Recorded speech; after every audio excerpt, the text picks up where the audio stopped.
Lá no Evangelho de Mateus, capítulo 26, versículo 36, nós temos um momento quando Jesus chega no Getsemane. Era o último momento em que Jesus estaria com seus discípulos antes dele ser preso e dele ser levado, e dali por diante começar a ser torturado, começar a ser surrado, e por fim terminar todo aquele martírio de dor e de sofrimento na cruz, aonde ele foi crucificado por causa dos nossos pecados. Então foi o último momento que Jesus teve com os seus discípulos antes dele ser preso. E aqui o Senhor Jesus, no versículo 36, diz assim: então chegou Jesus com eles a um lugar chamado Getsemane, ou alguns dizem Getsemane, e disse aos seus discípulos: assentai-vos aqui enquanto vou além orar. E levando consigo Pedro e os dois filhos de Zebedeu, começou a entristecer-se e a angustiar-se muito. Então lhes disse: a minha alma está cheia de tristeza até a morte. Ficai aqui e velai comigo, ou orai comigo. E indo um pouco mais para diante, prostrou-se sobre o seu rosto, orando e dizendo: meu Pai, se é possível, passa de mim este cálice, todavia não seja como eu quero, mas como tu queres. E voltando para os seus discípulos, achou-os adormecidos, e disse a Pedro: então nem uma hora pudestes velar comigo? Vigiai e orai, para que não entreis em tentação. Na verdade o espírito está pronto, mas a carne é fraca. E indo segunda vez orou, dizendo: Pai meu, se este cálice não pode passar de mim sem que eu beba, faça-se a tua vontade. E voltando achou-os outra vez adormecidos, porque os seus olhos estavam pesados. E deixando-os de novo, foi orar pela terceira vez, dizendo as mesmas palavras. Amém, irmãos? Irmãos, todos nós temos momentos decisivos na nossa vida, momentos em que nós não podemos vacilar, momentos em que nós não podemos deixar que as nossas emoções ou que a nossa carne entre em cena na nossa vida, porque senão a gente põe tudo a perder. Isso pode acontecer em vários aspectos da nossa vida. Pode acontecer na nossa vida pessoal, no âmbito profissional, pode acontecer na nossa vida espiritual, no nosso relacionamento com Deus e com a igreja do Senhor, pode acontecer dentro do nosso casamento. Existem momentos que são decisivos, e se a nossa vontade prevalecer, a gente faz o que Deus não gostaria que a gente fizesse. Então eu penso assim: todos nós, a exemplo de Jesus, precisamos parar para ajustar as coisas com Deus antes de continuarmos, antes de prosseguirmos na nossa caminhada de fé. Esse momento é que a gente tem que parar para colocar a nossa vida diante do Senhor. Não queira ser mais forte do que você realmente é. Entenda que você muitas vezes precisa ser ajudado. O crente que muitas vezes vence não é aquele que se sente ou se acha mais forte, é aquele que é humilde para reconhecer suas fraquezas. Vou repetir: é aquele que é humilde para reconhecer suas fraquezas. E aqui é interessante que nós estamos falando de ninguém menos que Jesus. Mas pastor, Jesus era Deus, ele tinha fraquezas. Mesmo sendo Deus, ele assumiu a nossa humanidade. Jesus não ficou na terra como Deus, como ele era antes de se fazer homem. Jesus assumiu a nossa humanidade, o nosso corpo. Ele se tornou ser humano como nós. Então ele teve que enfrentar as fraquezas que nós enfrentamos. Ele teve que enfrentar as fraquezas que o Alex enfrenta. Ele teve que enfrentar as fraquezas que a Cida enfrenta. Ele teve que enfrentar as nossas fraquezas. Ele teve que sentir na pele o que são as fraquezas humanas. E é interessante que aqui, nesse último instante antes de ir para a cruz, nós não vemos a figura do diabo. Mas foi a luta mais difícil que Jesus travou. Quando Jesus ele enfrenta o diabo no deserto, e o diabo tenta 3 vezes. Claro que Jesus jejuou 40 dias. Também não foi assim, jejuou 40 dias. Mas ali você não vê Jesus triste, falando que está triste, falando que está angustiado até a morte, falando que o seu coração está abatido. Você não vê isso nele. Você vê o diabo tentando ele, primeiro nas necessidades materiais. Jesus estava com fome, 40 dias sem comer. O diabo chega e fala: transforma as pedras em pães. Tipo, quebra o jejum, você está precisando comer. E eu vou dizer uma coisa para você: o diabo ele nunca vai te tentar naquilo que você não precisa. Ele vai te tentar naquilo que você precisa. Ele vai analisar a sua vida e ver aquilo que você mais precisa, e ali ele vai tentar você, na sua maior carência. Qual é a sua maior carência hoje? Você sabe? Qual é a sua maior carência? Qual é a sua maior carência? Ponto de interrogação. Você sabe? Eu vou dizer uma coisa para você: o diabo sabe. Ele sabe, porque ele fiscaliza a tua vida. Ele olha você, ele analisa você, de dia, de noite. Ele sabe o que você gosta, o que você não gosta. Ele sabe o que te atrai, o que não te atrai. Ele sabe. E ele tentou Jesus primeiro na necessidade de se alimentar. E Jesus disse algo tremendo: nem só de pão viverá o homem, mas de toda a palavra que sai da boca de Deus. Então naquele momento Jesus estava dizendo: não é só de pão que a gente se alimenta da palavra. E nesse momento a palavra de Deus é o meu alimento. Aí depois o diabo veio e tentou Jesus na palavra. O diabo levou Jesus num precipício e disse: lança-te daqui abaixo, porque está escrito, Salmo 91, darás ordem aos teus anjos para que eles te segurem nas suas mãos. O diabo ele é teólogo. O diabo ele conhece a Bíblia. O diabo ele tenta você na palavra, tentando fazer você distorcer as escrituras na sua vida, fazendo você viver a palavra de uma maneira distorcida. Quantas heresias nós temos hoje no nosso tempo? Só que Jesus disse: também está escrito, não tentarás o Senhor teu Deus. Depois o diabo leva Jesus no monte, mostra todos os reinos da terra e diz: isso te darei se prostrado me adorares. E Jesus diz: também está escrito, somente servirás e adorarás ao Senhor teu Deus. Naquele momento o diabo foge, vai embora, e Jesus vence na palavra. Só que aqui Jesus ele está lutando contra um adversário que é pior que o diabo.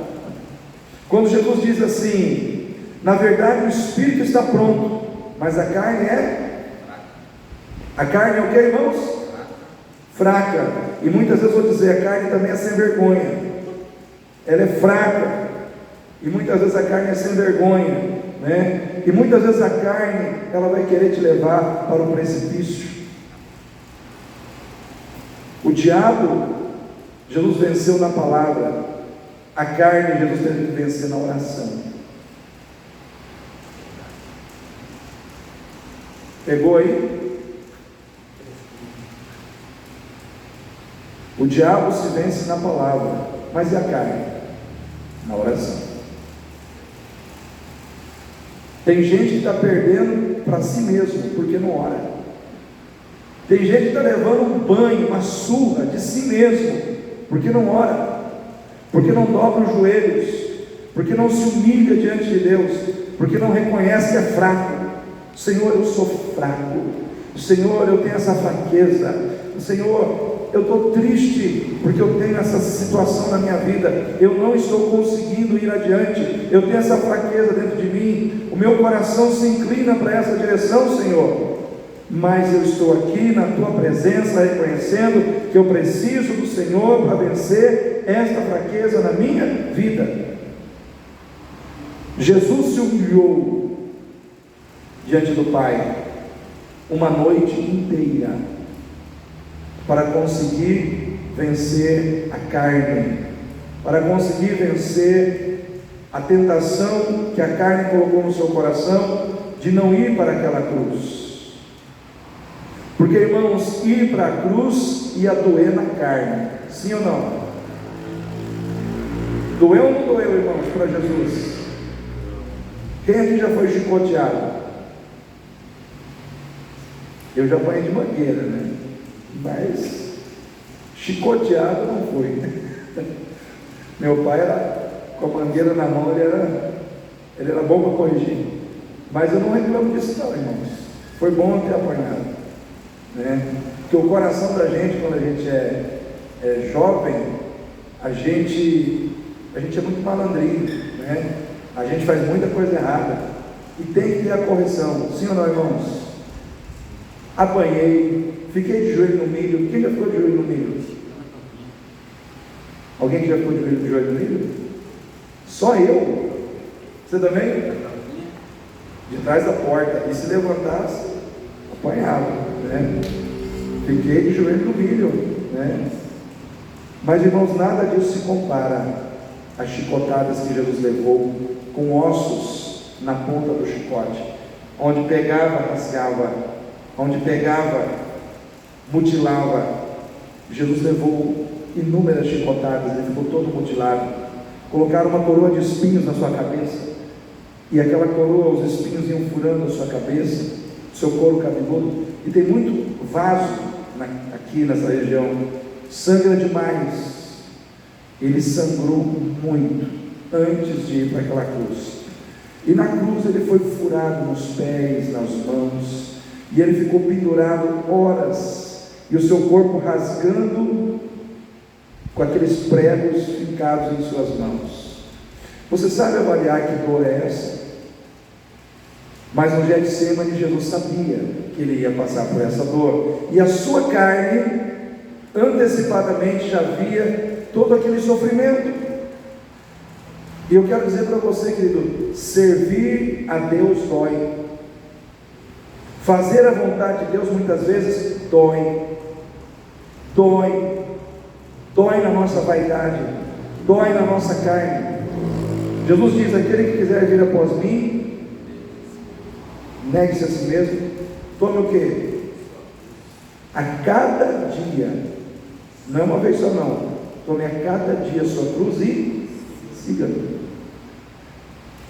Volta e meia eu prego, eu estou pregando, eu lembro desse versículo, irmãos. Se você pegar várias pregações minhas, você vai ver lá, o pastor já citou esse texto nessa pregação, nessa também, porque, irmãos, isso é básico, é fundamental. A gente não tem como fugir disso. Quem quer seguir a Jesus? Negue-se a si mesmo, e a cada dia tome a sua cruz. Irmãos, negar a si mesmo é abrir mão dos seus desejos e vontades. Mas que desejos e vontades são esses, pastor? Os da carne, aqueles que a carne gosta. E a carne, ela gosta do bem bom, ela gosta de tudo aquilo que dá prazer.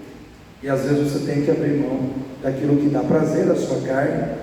Por quê? Para fazer a vontade de Deus. Fazer a vontade de Deus. E o que é tomar a cada dia a sua cruz? Uma coisa é você se negar, a outra é tomar a cruz a cada dia. É a cruz da obediência à palavra de Deus. Uma coisa é você se negar, a outra é você obedecer. Essas duas coisas têm que andar lado a lado na sua vida. Você tem que estar se negando e obedecendo, se negando e obedecendo. Por isso que a palavra de Deus diz: é a cada dia. Hoje você deve se negar, hoje você deve obedecer. Amanhã você vai ter que se negar e vai ter que obedecer. Muda o ambiente, muda o lugar, Às vezes você vai estar numa situação em que vai ser mais difícil obedecer, mas você vai ter que obedecer. Você vai ter que se negar. Talvez hoje para você negar a si mesmo e obedecer a Deus está moleza, porque você está dentro de um templo, você está aqui num ambiente muito favorável. Está ou não está favorável aqui, irmãos? Aqui é fácil negar e obedecer? Sim ou não? Quem acha que aqui dentro é fácil negar e obedecer, faz assim. Ok. Só que você não vai morar aqui. Você não vai dormir aqui. Você vai embora. Aí lá na sua casa, sai do culto, abençoado, palavra boa. A gente fala assim, palavra boa, né? Aí chega lá, por um detalhe infantil, nasce uma briga. E aí? Aí a palavra pura já vem, e aí você tem que negar a si mesmo. Já não vai ser mais tão fácil negar a si mesmo. Já não vai ser mais tão fácil obedecer a Deus. Ou você sai daqui, ali na rotatória, não estou profetizando isso para ninguém, tá? Está destruindo o nome de Jesus, mas leva uma fechada de alguém. Aí o cara te xinga, está errado, ainda te xinga, faz uns sinais assim com a mão para você, que eu não vou fazer. Aí já não é tão fácil você negar a si mesmo e nem obedecer a Deus, sim ou não? Porque, irmão, a gente não mora na igreja, a gente vem na igreja para receber a palavra, mas é lá fora que a gente tem que viver, é lá fora que a gente tem que colocar em prática. Você sai daqui e alguém te oferece algo que você gosta demais, mas que não é da vontade de Deus, um vício, alguma coisa que te agrada, alguma coisa que o seu organismo pede, e aí você tem que dizer: não, Senhor, que não se faça a minha vontade, mas a tua. E você diz: não. Mas não é fácil. Não é fácil. Você está no seu trabalho, trabalhando, aí naquele dia você brigou com a mulher, e aparece uma outra mulher, e dá em cima de você. Fala: olha, pode vir que eu estou facinho. E aí você tem que se negar e obedecer. Todos os dias aparecem circunstâncias na nossa vida que vão provar o nosso coração. E muitas vezes, para a gente permanecer firme, se negando e obedecendo, a gente tem que orar. Amém, igreja? A gente tem que orar. Eu sei as coisas que eu tenho que negar na minha vida, e eu só consigo vencer quando eu estou orando. Por quê? Porque eu não sou melhor do que vocês. Eu tenho fraquezas, só que eu reconheço elas diante de Deus. Eu tenho imperfeições, mas eu as reconheço diante de Deus. Quem me ensinou a fazer isso? Jesus. Jesus, o homem perfeito, o homem que não teve pecado, mas que disse que a sua alma estava triste até a morte. Um homem que não teve pecado, porque era Deus, homem, não teve pecado, não pecou, mas disse que a sua alma estava triste, disse que a sua alma estava angustiada, e aquela angústia do coração dele estava sendo ali uma ferramenta do mal para tentar impedi-lo de avançar. Quantos aqui já sentiram angústia na alma? Levanta a mão quem tem coragem. Só Alex, Cecília. Quem que já sentiu tristeza na alma? A alma triste. Quem já sentiu? Levanta a mão. Diga. Irmãos, Não é feio a gente reconhecer isso. Eu já senti isso também. Já passei por essas situações. Mortes na minha família de origem, isso me abateu muito. Morreu meu irmão, morreu meu pai, morreu minha mãe. Aí as pessoas falam: nossa, o pastor não sente nada. Não é que não sente, eu não demonstro. É diferente. Não é que eu não sinto, eu apenas não sou uma pessoa que fico demonstrando. Mas é claro que eu sinto. Eu procuro não pensar. Vou dar uma dica para você: quando você não quer sofrer com uma situação, não fique pensando nela. Várias vezes, quando eu comecei a pensar demais no meu pai, na minha mãe, minha alma começou a ficar triste. Começou a vir aquele choro. Eu desviei minha atenção para outra situação. Quando meu irmão morreu, na época, eu tive que ajudar os meus pais a se levantarem. E eu fui a primeira pessoa que viu o corpo do meu irmão todo cheio de bala, furado de bala. Para mim não ficar triste, eu não ficava lembrando daquilo. Eu desviava minha atenção para outra situação.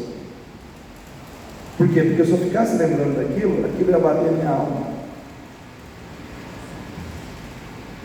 As coisas que você não pode mudar, as coisas do seu passado que fazem você chorar, você não deve ficar olhando para elas, você não deve ficar voltando para o passado, porque isso faz mal para você, isso faz mal para a sua alma, isso faz mal para os seus sentimentos, isso abate você de dentro para fora. Por isso que existe uma frase, que o passado deve ficar enterrado no passado. Então tem muitas coisas que nós temos que enterrar, literalmente nós temos que enterrar na nossa vida, porque senão aquilo quer voltar à vida, e se a gente deixar, aquilo nos domina. Então tem coisas que você precisa enterrar, porque senão elas vão enterrar você, vão enterrar você na tristeza, na amargura, na angústia. Mas cabe a você enterrar o que tem que ser enterrado. Tristezas, todos nós vamos sentir. Angústia, todos nós vamos sentir. E isso não é pecado. O problema é quando a gente se entrega a essas tristezas. Todos nós vamos passar tristezas, todos nós vamos passar situações deprimentes, mas eu quero dizer para você: existe um Deus no céu com quem você pode falar 24 horas por dia. Ele tem um ouvido gigante para te ouvir, e Ele vai te ouvir, e Ele vai te sarar, e Ele vai te restaurar, e Ele vai te dar forças para você caminhar. Não foi isso que nós falamos no início? Que Deus dá força naqueles que o buscam? O próprio profeta Isaías disse isso: os jovens cansarão, os mancebos certamente cairão, mas aqueles que esperam no Senhor renovarão as suas forças, voarão com asas como águias, correrão e não se cansarão, andarão e não se fatigarão. Quem quer renovar as forças aqui? O Senhor é a fonte, a oração é o caminho que te leva à fonte.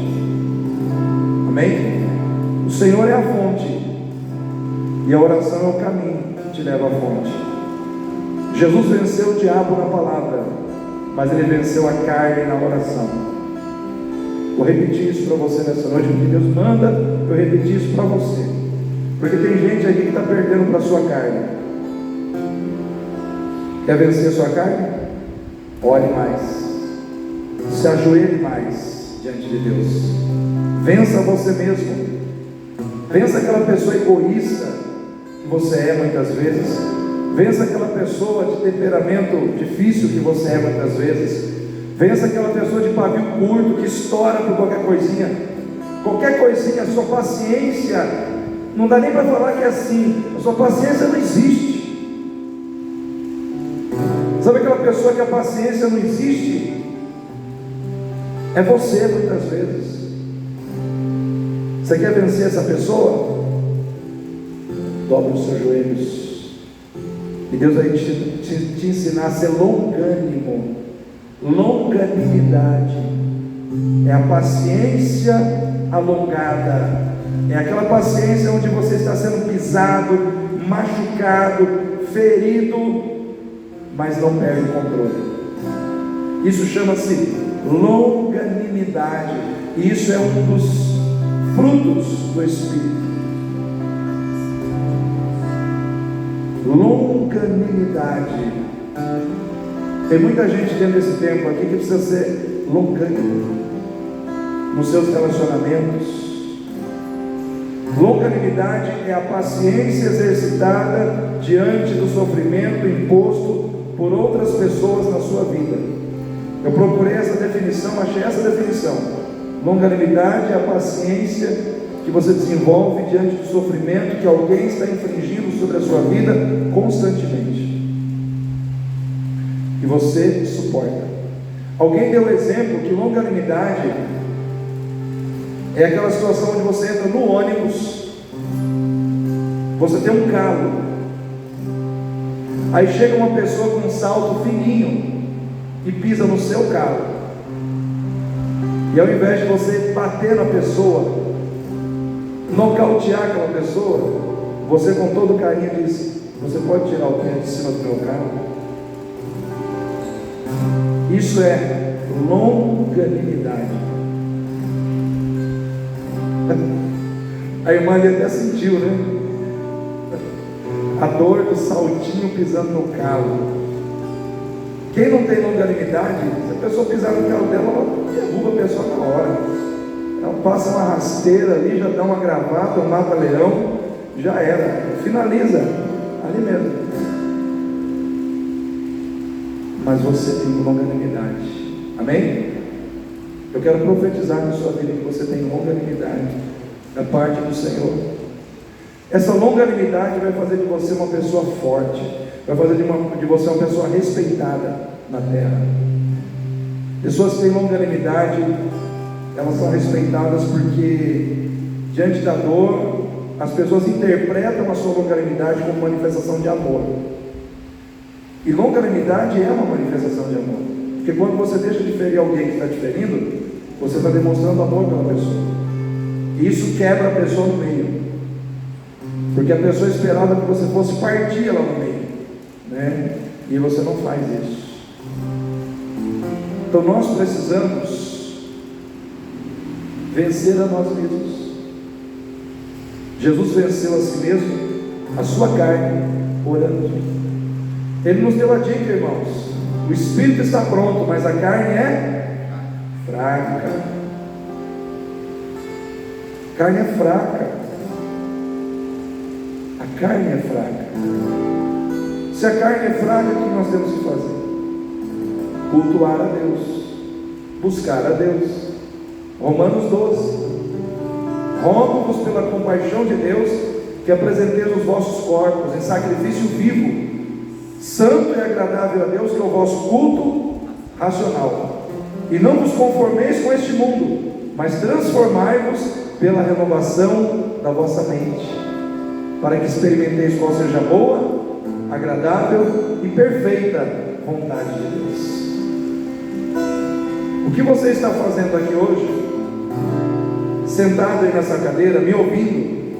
Parece que você não está fazendo muita coisa, mas você está. Você está recebendo o poder de Deus, você está recebendo palavra de Deus, você está recebendo força de Deus, você está recebendo direcionamento de Deus, você está recebendo algo de Deus que vai te deixar mais forte. No momento que você sair daqui, você vai sair daqui mais forte do que quando você veio para cá. Parece que você está aí apenas sentado, mas você não está apenas sentado.